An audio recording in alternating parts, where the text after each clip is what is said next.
لە هەرێمی کوردستان تا کوێستان نەتوانراوە کۆدەنگی نیشتیمانی بۆ چارەسەرکردنی کێشەکان لەگەڵ حکوومەتی ناوەندا دروست بکرێت.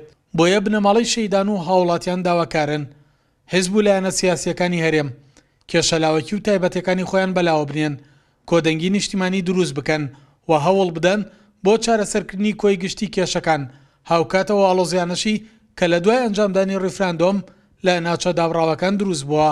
هەر کاتێک گەلی کورد توانی بێتی قۆناغێکی باش هەنگاو بنێت لە یەک ڕێزیدا بووە لە تەبایی و لە یەک تێگەیشتندا بوو. بۆیە ئێمە وەک کەسوکاری شەهیدان وەک قوربانیان داوا لەسەر جەملایەنە سیاسیەکانەکەین کاری حەزبی و بەرژەوەندی حەزبی وەلاوەنێن، چونکە ئەمڕۆ ئێمە لەژێر مەترسێکی زۆر گەورەداین و ئەمەی کە ئێستا هەمانە لەژێر مەترسێکی گەورەدایە. ئەگەر ئێمە نتوانین یەکڕیز بین ئەو ڕابردووی کە داومانە ئەو خوێنەی کە داومانە هەمووی بە فیرۆ ئەڕوا. بەنسبەت هەرێمی کوردستانەوە لە هەموو کاتێک زیاتر یەکڕیزیمان پێویستە بەداخەوە لەبەر ئەو کارەساتانی کە لە دوای 16 مانگەوە ڕوویدا جۆرێک لە شڵەژان و بێئومێدی لای کۆمەڵی خەڵکی کوردستان دروست بووە. ئەمە توانین بە یەکڕیزی و تەبایی نێو خۆمان مژدەیەک بینەوە بە خەڵکی کوردستان جارێک تر کە ئەتوانین یەک بگرینەوە و ئەتوانین یەک دەنگ بین لە بەرامبەر بەغدادا.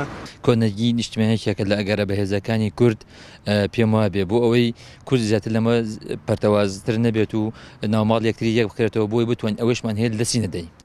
بڕیارە وەفدێکی هەرێم بۆ گفتوگۆکردن لەسەر ئاڵۆزی و کێشەکان سەردانی بەغداد بکات. بۆیە با بڕوای چاودێران ئەو کێشانەی ئێستا ڕووی لە هەرێم کردووە پێویستی بە یەکڕێزی و کۆدەنگی نیشتیمانی پارتە سیاسیەکانی باشووری کوردستانە. بۆیە پێویستە بەر لا ڕۆشتنی هەر وەفدێکی هەرێم بۆ بەغداد ناوماڵی کورد یەک بخرێتەوە. سەلاح جەمیل، کورسات نیوز، هەڵەبجە.